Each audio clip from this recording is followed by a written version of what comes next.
Saúde os irmãos com a paz do Senhor, amém? Vamos orar para a gente iniciar a nossa aula de hoje. Senhor, nosso Deus e nosso Pai, nós queremos te agradecer por estarmos mais uma vez reunidos, Senhor, na tua presença, louvando, Senhor, glorificando e engrandecendo o teu santo nome, dedicando, Senhor, um tempo, meu Pai, para aprendermos mais da tua palavra. Pedimos, Deus, que o teu Espírito Santo esteja conosco, esteja nos conduzindo, esteja nos ensinando, que o Senhor abra nossa mente, o nosso entendimento, para que a gente possa, Deus, crescer e amadurecer espiritualmente, que em nome de Jesus o Senhor possa nos usar, Deus, aonde quer que a gente vá, que o teu nome seja glorificado, Senhor, através das nossas vidas, que nós possamos refletir Jesus, Senhor, nas nossas vidas, no nosso dia a dia, e que o Senhor repreenda, meu Deus, todo o mal, todo o levante do inimigo, meu Deus, toda seta, tudo aquilo, meu Pai, que vem para nos afastar, Senhor, e para nos tirar da sua presença, que o Senhor repreenda em nome de Jesus, meu Deus. É isso que nós pedimos, Senhor, e te agradecemos em nome de Jesus. Amém? O título da lição de hoje é o avivamento no ministério de Pedro. Nós vamos fazer a leitura que está em Atos, capítulo 2, versículo 14 ao versículo 24, que diz assim: Pedro, porém, pondo-se em pé com os 11, levantou a sua voz e disse-lhes: varões judeus e todos os que habitais em Jerusalém, seja-vos isto notório, e escutai as minhas palavras. Estes homens não estão embriagados, como vós pensais, sendo esta a 3ª hora do dia. Mas isto é o que foi dito pelo profeta Joel. E nos últimos dias acontecerá, diz Deus, que do meu espírito derramarei sobre toda a carne, e os vossos filhos e as vossas filhas profetizarão, os vossos jovens terão visões, e os vossos velhos sonharão sonhos. E também do meu espírito derramarei sobre vós os meus servos e minhas servas naqueles dias, e profetizarão. E farei aparecer prodígios em cima no céu, e sinais embaixo na terra, sangue, fogo e vapor de fumaça. O sol se converterá em trevas e a lua em sangue, antes de chegar o grande e glorioso dia do Senhor. E acontecerá que todo aquele que invocar o nome do Senhor será salvo. Varões israelitas, escutai essas palavras. A Jesus Nazareno, varão aprovado por Deus entre vós, com maravilhas, prodígios e sinais que Deus por ele fez no meio de vós, como vós mesmos bem sabeis. A este que vos foi entregue pelo determinado conselho e presciência de Deus, tomando-o vós, o crucificastes e matastes pelas mãos de injustos, ao qual Deus ressuscitou, soltas as ânsias da morte, pois não era possível que fosse retido por ela. Amém?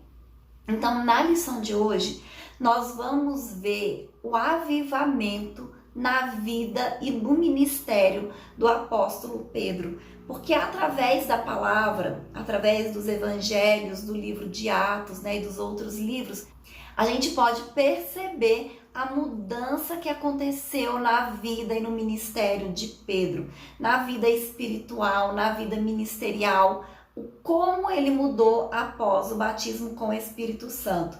Então, antes do dia de Pentecostes, nós vamos ver na lição de hoje como Pedro ele era impulsivo, inconstante, só que depois que Pedro encontrou com Jesus ressuscitado e Pedro recebeu a missão do próprio Jesus de apacentar as ovelhas do Senhor, ele assume um papel de liderança na igreja primitiva, mas para isso ele precisava ser revestido com poder, que viria do alto, e que Jesus prometeu que eles receberiam. E esse poder transformador capacitou a vida do apóstolo, não apenas para operar milagres, porque a gente vai ver no ministério de Pedro curas, libertação, mas também para testemunhar a fé em Jesus e ganhar muitas almas para o reino de Deus. Então, a partir da experiência de Pedro, a gente vai aprender sobre a importância das mudanças que acontecem na vida do crente após o avivamento espiritual e como ele é essencial e fundamental. Amém? O primeiro item da lição fala sobre Pedro antes do Pentecostes, né? Antes dele receber o batismo com o Espírito Santo. As duas atitudes de Pedro. Então, certo dia, Jesus ele perguntou para os seus discípulos como as pessoas identificavam ele. E os seus discípulos responderam que as pessoas achavam que ele era Elias, outros achavam que era Jeremias ou um dos profetas. E a partir dessas respostas, Jesus perguntou para os seus discípulos: e vocês? Quem vocês acham que eu sou? Então Pedro tomou a frente e ele disse que ele era o Cristo, o Filho do Deus vivo. E Jesus respondeu para Pedro: bem-aventurado és tu, Simão Barjonas, porque não foi carne e sangue que te revelou, mas meu Pai que estás nos céus. Está lá em Mateus capítulo 16, o versículo 16 e o 17. Então, certamente Pedro, ele se sentiu lisonjeado por ter recebido essa resposta de Jesus. E logo em seguida, se você continuar lendo os versículos seguintes, a gente vai ver que Pedro, ele é repreendido por Jesus. Porque Jesus começa a falar para os seus discípulos que ele tinha que ir para Jerusalém e que lá ele ia padecer nas mãos dos religiosos, mas que ele ia ressuscitar ao terceiro dia.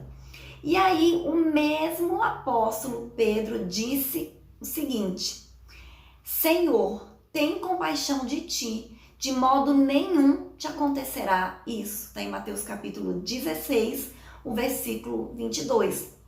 E imediatamente Jesus respondeu: para trás de mim, Satanás, que me serves de escândalo, porque não compreendes as coisas que são de Deus, mas somente as coisas do homem. Amém? Então a gente vê aqui a diferença. Primeiro, Jesus diz que o apóstolo Pedro reconhece que ele é o Filho de Deus, né? Que Jesus é o Filho de Deus por causa do Espírito Santo que tinha revelado para ele, né? Do próprio Deus que havia revelado para ele. E logo em seguida, ele repreende Pedro por ele estar sendo usado por Satanás. Então aqui a gente vê a inconstância, né? Uma hora sendo usado por Deus, outra hora sendo usado por Satanás. O próximo subitem fala assim: Pedro nega Jesus 3 vezes. Então, outro episódio, né, que a Bíblia fala a respeito de Pedro, ele disse que jamais negaria Jesus. E aí Jesus fala para ele que ele iria negar ele ainda naquela noite 3 vezes antes que o galo cantasse. Está lá em Mateus 26, do versículo 31 ao 35. E foi exatamente isso que aconteceu, né? Pedro negou Jesus 3 vezes. A primeira vez ele negou diante de uma criada. A segunda vez ele negou diante de outra criada. E a terceira vez ele negou Jesus diante de várias pessoas, praguejando e jurando. Por quê?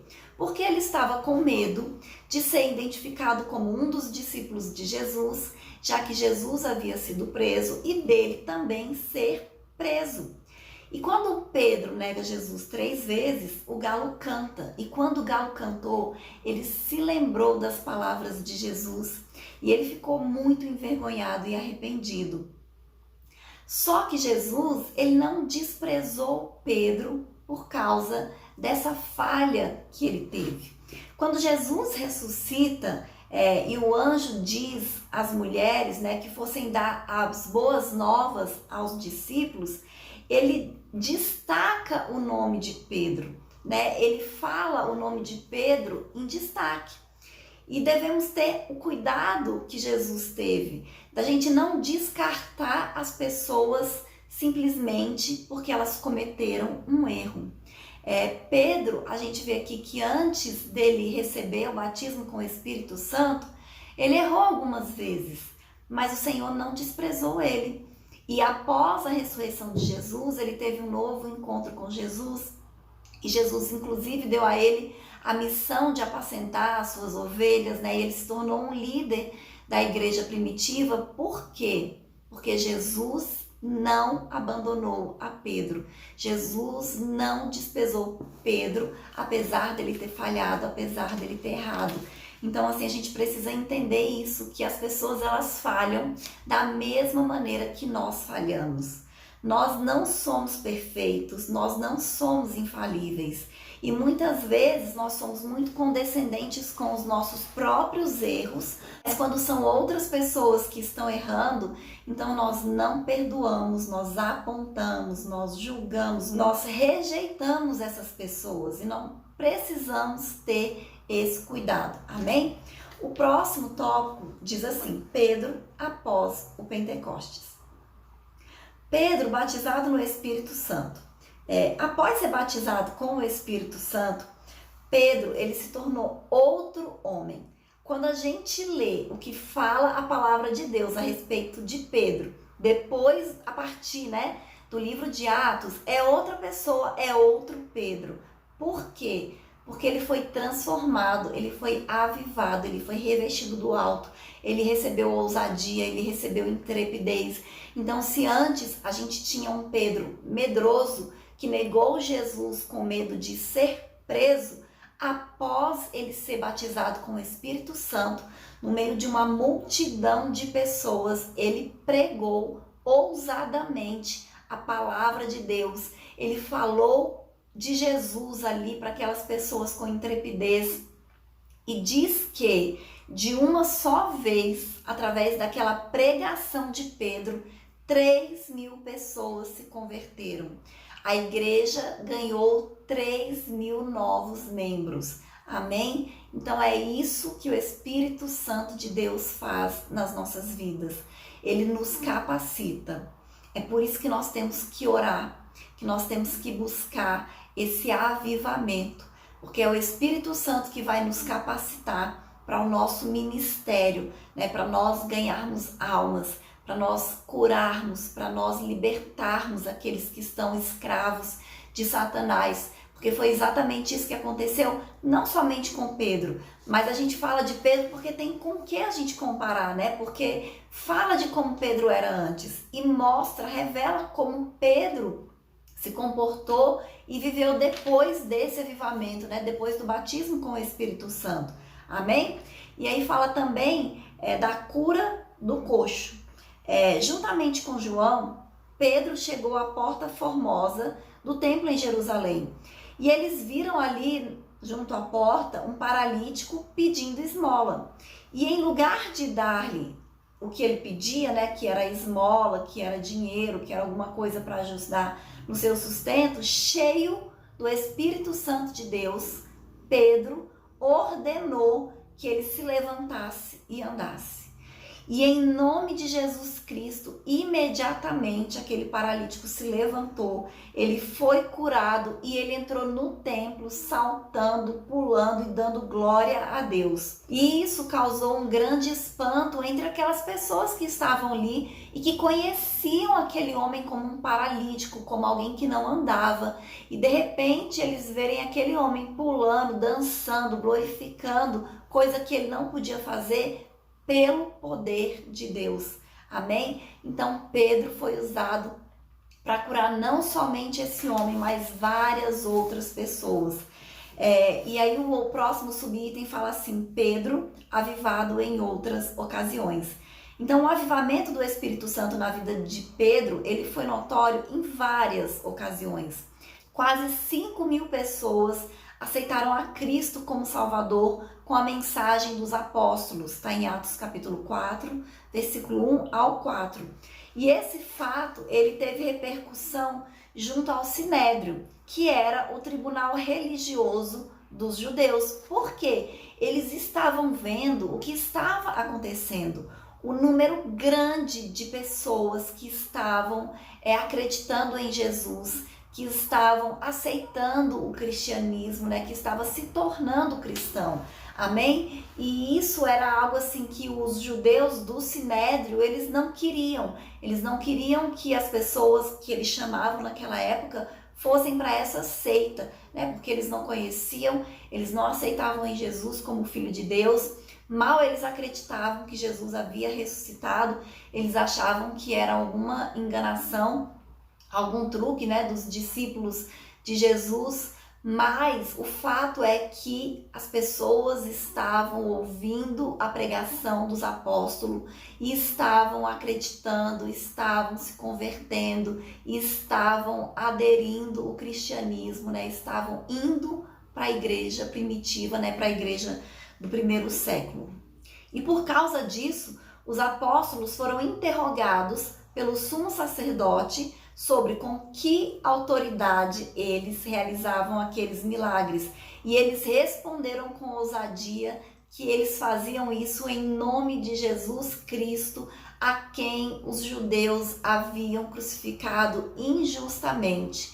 E depois dos apóstolos terem sido liberados da prisão, Pedro e João se reuniram com os outros discípulos e eles relataram o que tinha acontecido. E aí diz que todos eles oraram e após a oração, o lugar onde eles estavam tremeu. Então, o Espírito Santo de Deus, muitas vezes, ele se manifesta de maneira física, que as pessoas elas podem ver, elas podem sentir. E em Lida houve também um grandioso avivamento.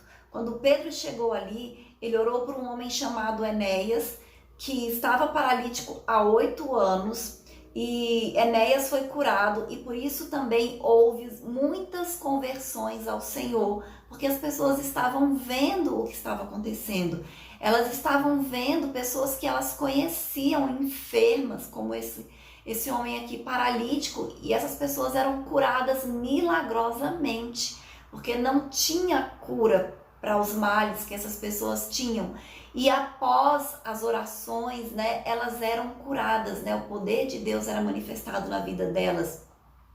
Por meio de oração também, Dorcas ressuscitou dentre os mortos em Jope. Então, os sinais seguiram os apóstolos, né? Em especial a Pedro, que é o que nós estamos estudando.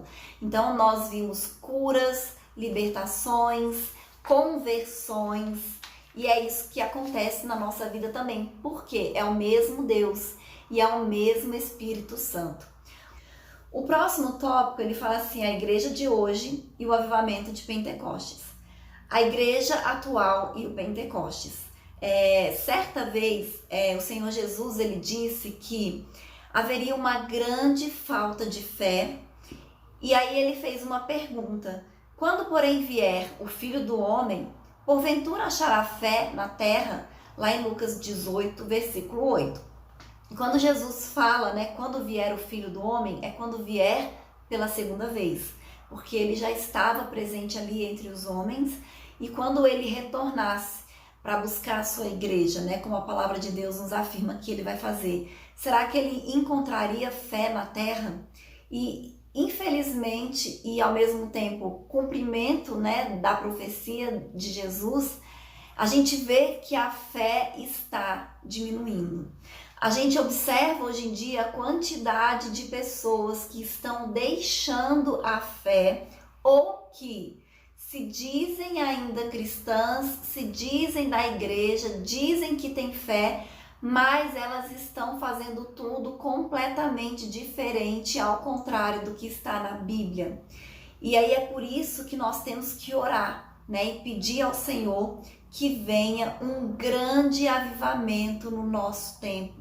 Nós estamos precisando, né, que o Senhor Jesus derrame o teu Espírito Santo sobre a humanidade, né, sobre o Brasil, sobre as nossas vidas, sobre as nossas igrejas físicas, para que haja um renovo espiritual e para que aumente a fé das pessoas, né, para que as pessoas elas retornem para a verdade. Porque a gente vê como as pessoas estão hoje deturpando completamente a palavra do Senhor e abandonando a fé, né? Pessoas que eram da igreja, pessoas que eram usadas por Deus, pessoas que pregavam o evangelho e hoje estão afastadas, e hoje estão distantes, e hoje não frequentam mais a igreja, hoje não tem mais comunhão com o Senhor.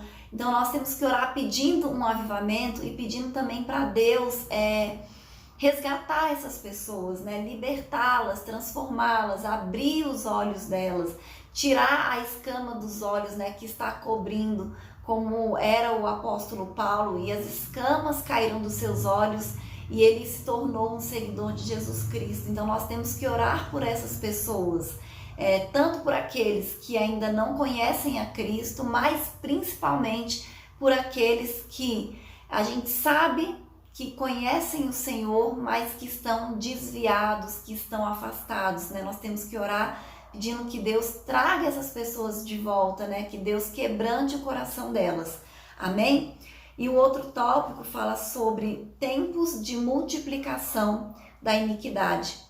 Então Jesus alertou seus discípulos para as principais características dos fins dos tempos. Será uma época marcada pela multiplicação da iniquidade e o esfriamento do amor. E é justamente o que a gente vê hoje nos nossos dias. Quantas coisas terríveis estão acontecendo que nós vemos todos os dias na televisão. Quantos crimes, quantas maldades o ser humano está realizando, né? Pessoas se matando dentro de casa, dentro das suas famílias, né? Marido matando mulher, mulher matando marido, as pessoas estão cometendo adultério, estão dando golpe nas outras pessoas, roubando dinheiro delas, enganando. Então a gente vê uma quantidade absurda de coisas terríveis, né, de iniquidade nos nossos dias atuais. E isso com certeza é um sinal do fim dos tempos. E para pregar o evangelho nesses tempos trabalhosos, como o apóstolo Paulo escreveu a Timóteo, a igreja deve estar avivada, da mesma maneira que o apóstolo Pedro estava quando desempenhou seu ministério em Atos. Diante, né, do que eu falei, de tanta iniquidade, né, da fé e do amor das pessoas esfriando, nós que permanecemos firmes, que permanecemos de fé, nós temos que orar, né, e pedir que o Espírito Santo nos capacite, pedir que o Espírito Santo nos revista para que a gente consiga anunciar e pregar o Evangelho nesses tempos difíceis que nós estamos vivendo. Hoje, eu acho que a gente nunca viveu isso no Brasil, como nós estamos vivendo hoje, como a Bíblia está sendo criticada e está sendo perseguida, né? Como estão querendo criminalizar, né, os ensinos da palavra de Deus. Hoje, você pregar a Bíblia, determinados assuntos, você é preconceituoso, você é intolerante. Então, está se tornando cada vez mais difícil nós pregarmos o Evangelho hoje no Brasil. E não é somente no Brasil, isso está acontecendo no mundo inteiro. Países, né, que a gente tinha um cristianismo forte, né, que enviou missionários para muitas nações, como os Estados Unidos, e hoje a gente percebe isso que está acontecendo, né, desse esfriamento da fé, dessa perseguição aos valores bíblicos, aos valores cristãos. Da Europa a gente nem se fala, né, que foi onde começou mesmo o boom da igreja, e a gente percebe que há muito tempo eles estão frios na fé e eles seguem, né, um cristianismo e um evangelho que não é o que está escrito na palavra de Deus, né? Completamente deturpado. Então nós precisamos orar, né, para Deus nos capacitar, para Deus levantar pessoas capacitadas, para Deus nos encher com o Espírito Santo dele, para que a gente possa ganhar almas, para que a gente possa enviar missionários, né, para outros lugares do mundo que estão necessitando também da pregação da palavra e do evangelho. E o outro tópico fala sobre a igreja será arrebatada. A parábola das 10 virgens, que está lá em Mateus, capítulo 25, do versículo 1 ao 13, mais especialmente quando fala das 5 virgens prudentes, traz a imagem de uma igreja santa, consagrada a Deus, ungida pelo Espírito Santo e preparada para o seu noivo. As virgens preparadas, as virgens prudentes, representam essa igreja pronta e preparada para receber o noivo. É a igreja que vai subir no arrebatamento.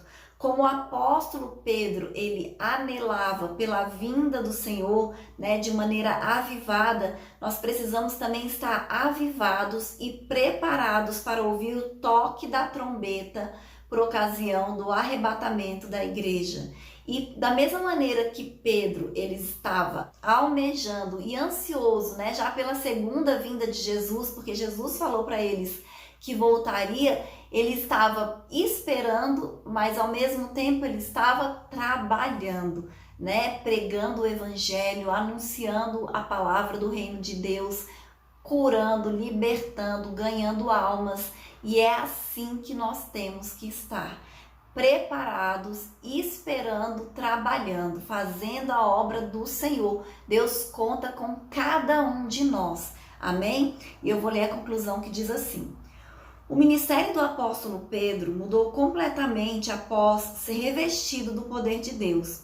Antes do Pentecostes, ele não tinha firmeza, era precipitado e voluntarioso. Mas depois passou a existir um Pedro cheio da graça de Deus, de unção, de sabedoria, de poder para cumprir a missão confiada por Jesus aos discípulos. Sem dúvida, o apóstolo Pedro é um modelo de vida, de ministério avivado sob o poder do Espírito Santo. Através da vida de Pedro, nós podemos ver nitidamente a diferença que o Espírito Santo faz na vida de uma pessoa. Por quê? Antes do dia de Pentecostes, antes de Pedro ser batizado com o Espírito Santo de Deus, ele já era um seguidor de Jesus. Ele já pregava, ele já fazia coisas, ele já tinha um ministério, ele já estava trabalhando, mas ele era inconstante. A gente percebeu aqui que ele tinha medo, né? Ele teve medo de ser identificado como um seguidor de Jesus e ser preso. Então, assim, por mais que ele tivesse se colocado à disposição de Jesus, que ele fosse um discípulo, um seguidor de Cristo, ele abriu mão da vida dele para seguir a Cristo, ele ainda era inconstante. Ele ainda não tinha o Espírito Santo de Deus. Ele tinha um ministério, mas não era tão eficiente quanto se tornou o seu ministério depois do Espírito Santo de Deus. Então, muitas vezes, nós estamos assim como Pedro, antes de receber o batismo com o Espírito Santo. A gente até tem um ministério, a gente até faz a obra do Senhor, mas nós estamos inconstantes, né? Nós não somos tão ousados, nós não temos tanta intrepidez, nós não vemos tanto resultado do trabalho que nós estamos fazendo para o Senhor. É por isso que a gente precisa buscar o Espírito Santo de Deus, porque é o Espírito Santo que vai dar frutos, que vai fazer o nosso ministério dar frutos, que vai fazer com que a nossa pregação ela chegue no coração das pessoas e faça a transformação, porque não são as nossas palavras que vão transformar e convencer as pessoas, mas é o Espírito Santo. Então é por isso que nós precisamos buscar esse avivamento, buscar o batismo com o Espírito Santo de Deus, para que realmente o nosso ministério, o nosso trabalho para o Senhor tenha sinais, tenha frutos, né? Tenha conversões, tenha curas e tenha libertações. Amém? Essa é a lição de hoje e até a próxima aula em nome de Jesus.